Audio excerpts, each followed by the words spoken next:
আমাদের ম্যাক্সিমাম মানুষের ধারণা ইমাম হুসাইন রাদিয়াল্লাহু তাআলা আনহু এই দিন শাহাদাত বরণ করেছেন, এই দিন তাকে শহীদ করা হয়েছেন, এই জন্যে আমরা শোক দিবস পালন করি, এই জন্য আমরা দুঃখ প্রকাশ করি, বুক চাপড়ায়, হাত চাপড়ায়। এক কথা, ইমাম হুসাইনের কারণেই এই 10 তারিখ এত গুরুত্বপূর্ণ, কিন্তু না। ইমাম হুসাইন রাদিয়াল্লাহু তাআলা আনহু মারা গেছে তো আপনার রাসূলুল্লাহর আরো 50 বছর পরে শহীদ হয়েছে। নবীজির ইন্তেকালের আরো 50 বছর পরে ইমাম হুসাইন রাদিয়াল্লাহু তাআলা আনহু শহীদ হয়েছে কারবালার প্রান্তরে, কিন্তু আশুরা তো আরো আগের থেকে পালন হচ্ছে। নবীজি যখন মক্কা থেকে হিজরত করে মদিনায় গেলেন, মদিনায় যেয়ে দেখে মদিনার মুসলমানেরা আশুরার দিনে রোজা রাখে। নবীজি জিজ্ঞাসা করছে, কিরে তোমরা আজকে রোজা আছো কেন? বলছে, হুজুর এই দিন মূসা আলাইহিস সালামকে ফেরাউনের জুলুম, অত্যাচার, জুলুম, নির্যাতনের স্টিম রোলার থেকে, ওই ফিরাউনের মতো জালেম সরকারের হাত থেকে মূসা আলাইহিস সালামকে এই দিনে বিজয় দান করেছিল, ফেরাউনকে ডুবিয়ে মেরেছিল। এই জন্য সেই বিজয় দিবস উপলক্ষে আমরা আজকের রোজা রাখি। চাইলে নবীজি মক্কা থেকে মদিনায় যে দেখে তারা এই দিবস পালন করছে। মুসলমানেরা কেন পালন করছে? বিজয় দিবস। মুসলমানরা বিজয় দিবস পালন করছে যে মুসা নবীকে ফিরাউনের উপরে বিজয় দান করেছিল আল্লাহ। আর এটা শুধু মৌখিক কথা না, এটা কোরআন দ্বারা প্রমাণিত। ইয়া বানি ইসরাঈল আযকুরু নি'মাতি আল্লাতী আন'আমতু আলাইকুম, আল্লাহ বলেন, হে বনি ইসরাঈল, স্মরণ করো আমার সেই নিয়ামতের কথা আমি তোমাদের উপরে দান করেছি।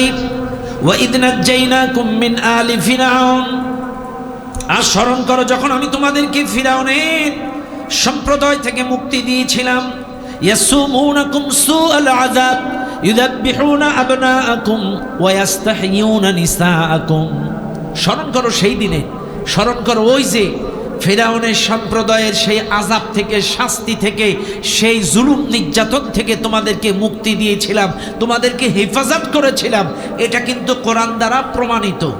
সূরাতুল বাকারা আয়াতগুলো আসছে, এটা কোরআনের আয়াত দ্বারা প্রমাণিত। এখন আসেন, চাইলে নবীজি যে মদিনার লোকজনদেরকে বলতেছে, শোনো, মূসা আলাইহিস সালামের বিজয় দিবস উপলক্ষে তোমরা আজকে রোজা রাখছো, আমি মূসা আলাইহিস সালামের চাইতে তোমাদের আপন, মূসা আলাইহিস সালামের চাইতে তোমাদের ঘনিষ্ঠতার, মূসা আলাইহিস সালামের চাইতে আমি তোমাদের কাছে বেশি দাবি রাখি। সুতরাং তোমরা ওই বিজয় দিবসের একদিনের রোজার সাথে আর একটা অ্যাড করে থাকো, হয় 9-10 নাইলে 10-11,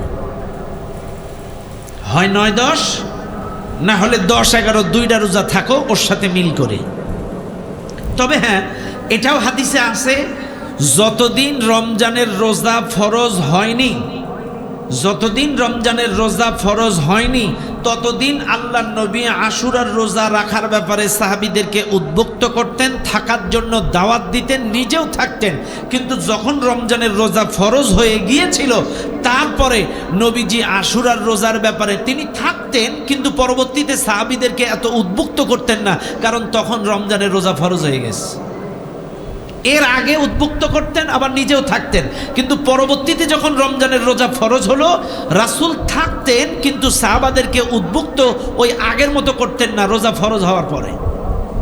এইবার আসেন সম্মানিত মুসল্লি, এইবার আপনারা খেয়াল করেন যে আমরা ইমাম হুসাইন রাদিয়াল্লাহু তাআলা আনহুর এই শাহাদাতটাকে এত গুরুত্ব দেই, অথচ আপনারা আমার সঙ্গে বলেন তো, ইমাম হুসাইন রাদিয়াল্লাহু তাআলা আনহু শাহাদাত বরণ করেছেন, ওমর রাদিয়াল্লাহু তাআলা আনহু শাহাদাত বরণ করেছেন, উসমান রাদিয়াল্লাহু তাআলা আনহু শাহাদাত বরণ করেছেন, অন্যান্য বড় বড় সাহাবারা শাহাদাত বরণ করেছেন। কই আমরা তো ওমর রাদিয়াল্লাহু তাআলা আনহু শাহাদাত বার্ষিকী পালন করি না, কই আমরা তো উসমান রাদিয়াল্লাহু তাআলা আনহু শাহাদাত বার্ষিকী পালন করি না, কই আমরা ওমর রাদিয়াল্লাহু তাআলা আনহুর শহীদে আমরা শোক পালন করি না, আমরা উসমান রাদিয়াল্লাহু তাআলা আনহুর শাহাদাতে শোক পালন করি না। চাইলে হুসাইন রাদিয়াল্লাহু তাআলা আনহুর মৃত্যুতে শোক পালন করতে হবে, এটা আপনাদেরকে কে শেখালো? আমি কিন্তু কথাটা বোঝানোর জন্য বলছি, আমি কাউকে ছোট করে খাটো করে না। আমরা ব্যথিত, আল্লাহর নবীর আওলাদ, নবীজির নাতি ছেলে হযরতে হুসাইন রাদিয়াল্লাহু তাআলা আনহু শাহাদাত হয়েছেন, এজন্য আমরা ব্যথিত। কিন্তু আমরা তার জন্য শোক দিবস পালন করে তাজিয়া করতে হবে, শিয়ারা বুকে হাত থাবড়াবে, চাকু মারবে, ছুরি মারবে, এগুলো ভিত্তিহীন, কোনো জায়গায় কোনো তথ্য নেই। হুসাইন রাদিয়াল্লাহু তাআলা আনহু সাহাবী, ওমর রাদিয়াল্লাহু তাআলা আনহু সাহাবী। ওমর রাদিয়াল্লাহু তাআলা আনহু জীবিত থাকতে জান্নাতের 10 জন সাহাবী যে জান্নাতের সার্টিফিকেট পাইছিল, তার মধ্যে ওমরও জান্নাতের সার্টিফিকেট পাইছিল, উসমান রাদিয়াল্লাহু তাআলা আনহু জান্নাতের সার্টিফিকেট পাইছিল। দুনিয়ায় জীবিত থাকতে তারা জান্নাতের সার্টিফিকেট পাইল, তাই তাদের মৃত্যুতে আমরা দোয়া অনুষ্ঠান করি না কেন? শুধুমাত্র এই দিনটাকে, ওইটাকে উল্লেখ করে অনুষ্ঠান করতে হবে।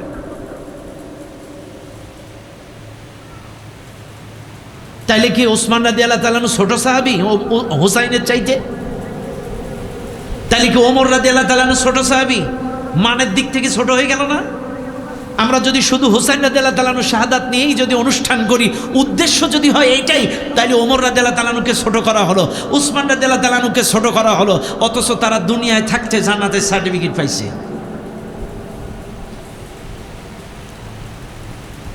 আসলে নবীজির ইন্তেকালের 50 বৎসর পরে কাকতালীয়ভাবে একটা অঘটন ঘটে গিয়েছে এই আশুরার দিন। তবে এই দিন ইয়াজিদ হুসাইন রাদিয়াল্লাহু তাআলা আনহুকে শাহাদাতের ওয়ার্ডার দিয়েছে, এটা সুনির্দিষ্ট কোনো প্রমাণ নেই। আর হুসাইন রাদিয়াল্লাহু তাআলা আনহু যুদ্ধের উদ্দেশ্যে বাড়ির থেকে বের হয়েছে, এটারও কোনো প্রমাণ নেই। হুসাইন রাদিয়াল্লাহু তাআলা আনহু বের হয়েছিল, কুফার মানুষ চিঠি দিয়েছে, আপনারা আসেন, আমরা আপনাদের সাথে বসে আপনার হাতে বায়াত নিতে চাই। কুফার মানুষের চিঠির ভিত্তিতে তাদের দাওয়াতে মূলত কুফার মানুষ ইমাম হুসাইনের সাথে মুনাফিকি করছিল। আর এই ঘটনাকে কেন্দ্র করে আমাদেরকে শোক দিবস পালন করতে হবে, মাতম করতে হবে, বুকে হাত চাপড়াইতে হবে, এটার কোনো ভিত্তি নাই। বেয়াদবি মাফ করবেন, কথাটা মনে রাখবেন, একমাত্র মুসলমানরা শোক পালন করবে কারা? যেই মহিলার স্বামী মারা যায়, এই মহিলা 4 মাস 10 দিন শোক পালন করবে, অন্যথায় মুসলমান আর কোনো শোক পালন করতে পারে না। এটা কোরআন হাদিস দ্বারা প্রমাণিত নয়। শুধুমাত্র ওই মহিলা শোক পালন করবে যার স্বামী মারা গেছে 4 মাস 10 দিন। ইসলাম তো শোক পালনের ধর্ম না। তবে আমরা হুসাইন রাদিয়াল্লাহু তাআলা আনহু শাহাদাতে মর্মাহত, আমরা হৃদয় ক্ষরণ হয়, আমাদের রক্তক্ষরণ হয়, কারণ তাকে ডেকে নিয়ে এসেছিল, আমরা তোমাদের হাতে বায়াত গ্রহণ করব, ভালোভাবে ডেকে নিয়ে তাকে কারবালার প্রান্তরে বিনা অস্ত্রে তাকে এইভাবে শাহাদাত বরণ করানো হয়েছে। এখানে লম্বা ঘটনা আছে, সুপ্রিয় উপস্থিতি। তবে মূল ঘটনা হচ্ছে মূসা আলাইহিস সালামকে আল্লাহ বিজয় দান করেছিলেন। মূসা আলাইহিস সালাম বিজয় দান করেছিলেন। কি জুলুম, কি নির্যাতন কাফের বেঈমান ফিরাউন মূসা আলাইহিস সালামের পরে চালিয়েছিল। শুনে নেন দুনিয়ার মুসলমানেরা, হযরতে মূসা আলাইহিস সালাম গোটা মিশরের মধ্যে যখন দাওয়াতি কাজ করে, মূসা আলাইহিস সালাম যখন দাওয়াত দেন, এরও আগের কথা আল্লাহ বলছেন, সুআল আযাব ইউদাব্বিহুনা আবনাআকুম ওয়া ইস্তাহইয়ুনা নিসাআকুম। ফিরাউনের সম্প্রদায়ের আযাব থেকে তোমাদেরকে মুক্ত করেছি। কি আযাব? ফিরাউনের জামানায় ফিরাউন পুরুষ সন্তান জন্ম নিলে তাদেরকে জবাও করত, আর মেয়ে সন্তানদেরকে বাঁচায় রাখত। পুরুষ সন্তানদেরকে জবাও করে দিত, আর মেয়ে সন্তানদেরকে বাঁচায় রাখত, তাও গোলামি করার জন্য, দাসত্ব করার জন্য, তাদেরকে ব্যবহার করার জন্য। মেয়েদেরকে বাঁচিয়ে রাখতেন কৃতদাস হিসেবে রাখার জন্য, আর পুরুষ সন্তান হলেই তাদেরকে জবাও করত। কারণ কোনো একটা গণিনের মুখ থেকে ফিরাউন শুনেছে একটা মূসা নামের সন্তান জন্ম হবে, এই মিশরের মধ্যে এই মূসার হাতেই ফিরাউনের পতন হবে, এই মূসার হাতেই ফিরাউনের শেষ হবে, ক্ষমতা শেষ। এই জন্য ফিরাউন মিশরের পুরুষ সন্তানদেরকে জবাও করত, মেয়েদেরকে বাঁচিয়ে রাখত, এইভাবে জুলুম নির্যাতনের স্টিম রুলার চালাতো, এত জুলুম চালাতো। একবার মুসা আলাইহিস সালাম পাড়া মহল্লায় যখন কালেমার দাওয়াত দেয়, মুসা আলাইহিস সালামকে আল্লাহ তাআলা ডেকে বললেন, মুসা তুমি পাড়া মহল্লায় গ্রামে গ্রামে দাওয়াত দাও, এই নরম নরম জায়গায় দাওয়াত দিলে চলবে না, একটু শক্ত জায়গায়ও দাওয়াত দাও। শুধু গ্রামে গ্রামে পাড়া মহল্লায় নরমাল জায়গায় দাওয়াত দিলে চলবে না, একটু শক্ত জায়গায়ও দাও। মুসা আলাইহিস সালাম প্রশ্ন করলেন, আল্লাহ বুঝলাম না শক্ত জায়গার মানে কি?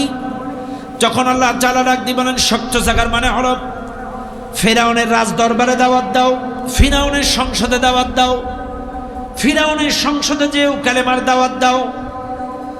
মুসা আলাইহিস সালাম দেরি করলেন না, ফিরআউনের রাজ দরবারে চলে গেলেন। ফিরআউনের সংসদ অধিবেশন চলতেছে, নেতৃবৃন্দ বসা, ফিরআউন চেয়ারে বসা। মুসা আলাইহিস সালাম ফিরআউনের রাজ দরবারে চলে গেলেন। রাজ দরবারে যাওয়ার পরে মুসা আলাইহিস সালাম ফিরআউনকে ডাক দিয়ে বললেন, ফিরআউন সমস্ত মতাদর্শ ছেড়ে দাও, লা ইলাহা ইল্লাল্লাহ কালেমাটা মেনে নাও। আল্লাহ ছাড়া আইনদাতা নাই, আল্লাহ ছাড়া বিধানদাতা নাই, আল্লাহ ছাড়া আইনদাতা নাই, লা ইলাহা ইল্লাল্লাহ এই কালেমাটা মেনে নাও। মুসা আলাইহিস সালাম যখন ফিরআউনের রাজ দরবারে এই কালেমার দাওয়াত দিলেন, এইবার ফিরআউন ছিল চেয়ারে বসা, চেয়ার থেকে দাঁড়িয়ে যেই বলছে, ওয়াকালা ফিরআউনু দারুনি আকতুল মুসা ওয়ালিয়াদউ রাব্বাহু ইন্নী আখাফু আন ইউবাদদিলা দীনাকুম আও আন ইযহিরা ফিল আরদিল ফাসাদ। ফিরআউন চেয়ার থেকে উঠে দাঁড়াইছে, আমি মুসারে হত্যা করব, আকতুল মুসা, আমি মেরেই ফেলবো। ওয়ালিয়াদউ রাব্বাহু, ডাকু কর রবকে। রাজ দরবারে অন্যান্য এমপি মন্ত্রী উজির পুজির যারা বসা ছিল তারা বলছে, মুসারে মারবা কেন? তখন ফিরআউন বলে, ইন্নী আখাফু, আমার ভয় হয়, আন ইউবাদদিলা দীনাকুম আও আন ইযহিরা ফিল আরদিল ফাসাদ। ফিরআউন বলছে আমার ভয় হয়, আন ইউবাদদিলা দীনাকুম, আমার রচিত দিন, আমার রচিত সংবিধান, আমার রচিত আইন, আমার রচিত রুলস সব কিছু বাদ দিয়ে এই মুসা আল্লাহর আইন কায়েম করতে পারে। যেই আল্লাহর আইন দিয়ে সে দেশ চালাবে, আমার রচিত সংবিধান, আমার রচিত রুলস, আমার রচিত নীতিমালা পরিবর্তন করে আল্লাহর দেওয়া আইন দিয়ে দেশ চালাতে পারে, এই জন্য আমি মুসারে মেরে দেব। এতদিন কিন্তু মুসা মিশরের পাড়ায় মহল্লায় গ্রামে গঞ্জে বিভিন্ন জায়গায় দাওয়াত দিচ্ছিল, এতদিন কিন্তু মুসারে কেউ মারিনি, কেউ ধরিনি, কেউ গালি দেয়নি, কিন্তু যেই ফিরআউনের সংসদে গেছে সেই মার। আজকে দেখেন আমাদের সমাজের কথা বলেন, রাগ করবেন না আপনারা কেউ মনে খারাপ নেবেন না, আমি জাস্ট বোঝানোর জন্য বলছি। দেখেন আমাদের সমাজের মানুষ আছে, হুজুররা ইমামতি করবে, ওয়াজ নসিহত করবে, তদবির তাকেদা করবে, হুজুররা কেন নির্বাচনে আসবে, হুজুররা কেন এমপি হবে, হুজুররা কেন ভোট, এত কথা বলছে না। এতদিন কিন্তু হুজুর খুব ভালো, সবার কাছে ভালো, কিন্তু যখনই হুজুররা ইউনিয়নের দায়িত্ব আসবে, থানার দায়িত্বে আসবে, উপজেলা চেয়ারম্যান হবে, এমপি, হুজুররা কেন আসবে? এগুলো খারাপ কাজ না। কে বলেছে? এগুলো আমরা খারাপ তৈরি করতেছি। বিশ্বাস করেন, আল্লাহ তাআলা বলছেন, ইন্নামা ইয়াখশাল্লাহ মিন ইবাদিহিল উলামা। আল্লাহকে এই পৃথিবীতে সবচাইতে বেশি ভয় হবাই হচ্ছে আলেম ওলামারা, জ্ঞানীরা, আলেমরা যারা, তারাই হচ্ছে আল্লাহকে সবচাইতে বেশি ভয় পায়। কাজী জনগণের সম্পদ, জনগণের চাউল, জনগণের ন্যায্য অধিকার, এটা প্রতিষ্ঠায় সবচাইতে বেশি ভয় পায় আলেম ওলামারা। কারণ যাদের মধ্যে জ্ঞান আছে তারাই আল্লাহকে ভয় পায়, যাদের মধ্যে তাকওয়া আছে তারাই আল্লাহকে ভয় পায়। এই জন্য এদেরকে বেশি বেশি এই জাতীয় জায়গায় যাওয়ার দরকার। কারণ মুসা আলাইহিস সালাম গোটা মিশরে যখন দাওয়াত দিছে, মুসাকে মারা নাই, মুসাকে গালি দেয় নাই, অথচ যখনই গেছে তখনই মার। আমার নবীও, আমাদের নবীও 13 বৎসর মক্কায় দাওয়াতি কাজ করেছে, 13 বৎসর। 40-এ নবুয়াতি পাইছে, 40 থেকে 53 পর্যন্ত মক্কায় সুদ খেও না, ঘুষ খেও না, জেনা করো না, বেবিচার করো না, অন্যের সম্পদ সম্পত্তি দখল করো না। 13 বছর নবী দাওয়াতি কাজ করেছে। সমাজ থেকে আধিপত্য বিস্তার বন্ধ হয় নাই, দখলবাজি বন্ধ হয় নাই, শিরিক বন্ধ হয় নাই, ধর্ষণ বন্ধ হয় নাই, কুফরি বন্ধ হয় নাই। কিন্তু নবী যখন মক্কা থেকে হিজরত করে মদিনায় গেছে, মদিনায় যে যখন রাষ্ট্রীয় চেয়ারটা পাইছে, এই চেয়ারে বসে আল্লাহর দেওয়া আইন দিয়ে যখন রাষ্ট্র চালিয়েছে, মক্কাও পরিবর্তন, মদিনাও পরিবর্তন। তাইলে বোঝা গেল সৎ লোকের শাসন আর আল্লাহর আইন ছাড়া সমাজ পরিবর্তন হয় না, হয় না, হয় না। আমার নবীও পারিনি। কাজে মনে রাখবেন, আজকে সমাজের মধ্যে যে অবক্ষয়, আজকে সমাজের মধ্যে যে দুর্নীতি, যে ধর্ষণ, যে জেনা, যে বেবিচার, যে ছিনতাই, যে ডাকাতি, আজকে যেই পরিমাণ দেশের মধ্যে আইন শৃঙ্খলার অবনতি, এগুলো একমাত্র শুধুমাত্র কেবলমাত্র এটার উন্নতি হতে পারে আল্লাহর দেওয়া আইন দিয়ে যদি এই রাষ্ট্রটা পরিচালনা করা যায়। কারণ আল্লাহর আইনটাও দিন। আমাদের দেশের মানুষ মনে করে নামাজ পড়াটাই দিন, নামাজের দাওয়াত দেওয়াটাই দিন, রোজা করাটাই দিন, জিকির আজগার করাটা দিন। না, রাষ্ট্রীয় আইনটাও দিন।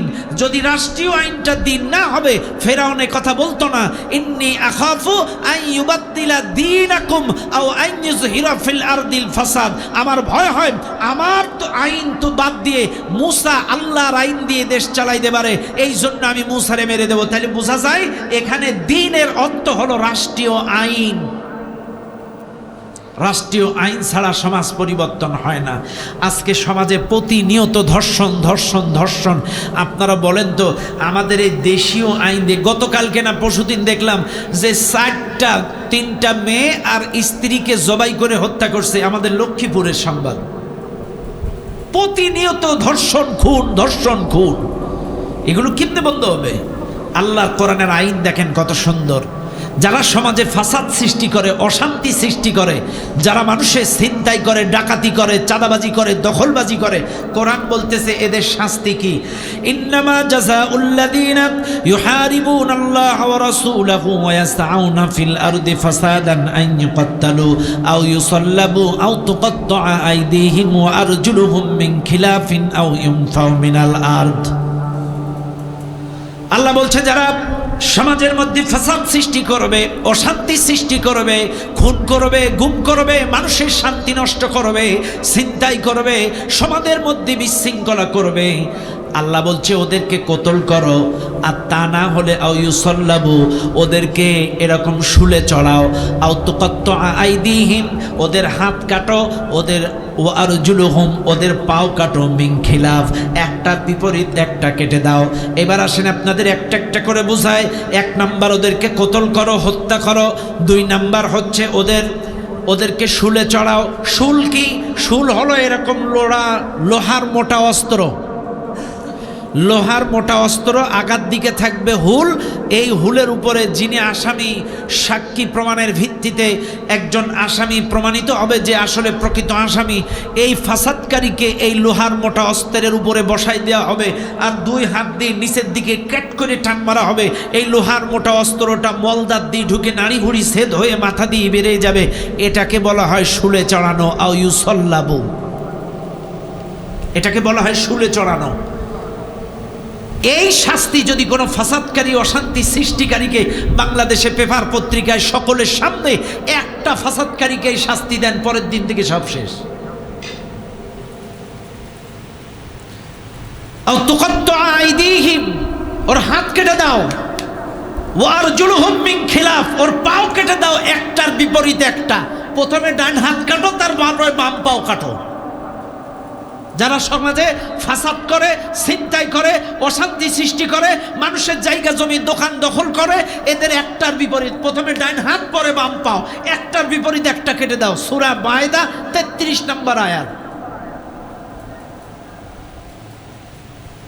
আল্লাহর কোরআনের আইন এটা। মানুষের তৈরি করা আইন দিয়ে এই ফাসাদ বন্ধ হবে না, এই দুর্নীতি বন্ধ হবে না, অশান্তি বন্ধ হবে না, চুরি বন্ধ হবে না, দখলবাজি বন্ধ হবে না। আল্লাহর কোরআন দিয়ে এই ডাইন হাত আর বাম পাও কেটে রেখে দেন, ওই নিয়ে চল, দেখ কিরম লাগে। যাই হোক, কথায় কথা বেড়ে যায়, রাত অনেক বেশি, আপনারা কষ্ট পাচ্ছেন সেই রাত 9টা থেকে। আমি বুঝাচ্ছিলাম তাইলে আশুরার দিন একমাত্র কোরআন হাদিস দ্বারা সহি শুদ্ধ প্রমাণ, এটা শুধুমাত্র ইমাম হুসাইন রাদিয়াল্লাহু তাআলা আনহুর শাহাদাত বার্ষিকী মনে করা যাবে না, এটা মূলত কোরআন হাদিস দ্বারা প্রমাণিত। আমাদের নবী আসার আগেও এই দিবসটা পালন হতো। মূসা আলাইহিস সালামকে আল্লাহ তাআলা ফেরাউনের উপরে বিজয় দান করেছিল, সেই বিজয় দিবস উপলক্ষে আমরা আশুরার দিনে রোজা রাখি, আশুরার এই সাথে রোজা মিল করে রাখি। যাই হোক, আমরা ইমাম হুসাইন রাদিয়াল্লাহু তাআলা আনহুর শাহাদাত বার্ষিকীতেও দোয়া হবে এবং এই বিজয় দিবস মূসা আলাইহিস সালামের কাজে আমরাও দোয়া করছি, আল্লাহ এই মুহররম মাসে আমাদের মুসলমানদেরকে ইসরায়েলের উপরে বিজয় দাও, হে আল্লাহ ইরানকে বিজয় দাও, হে আল্লাহ ফিলিস্তিনকে এই ইসরায়েলের উপরে বিজয় দাও, ওই নাস্তিক কাফের বেঈমানদেরকে এই মুহররম মাসে ওই জালেমদের হাত থেকে বিজয় দান করো। সবাই বলেন আমিন।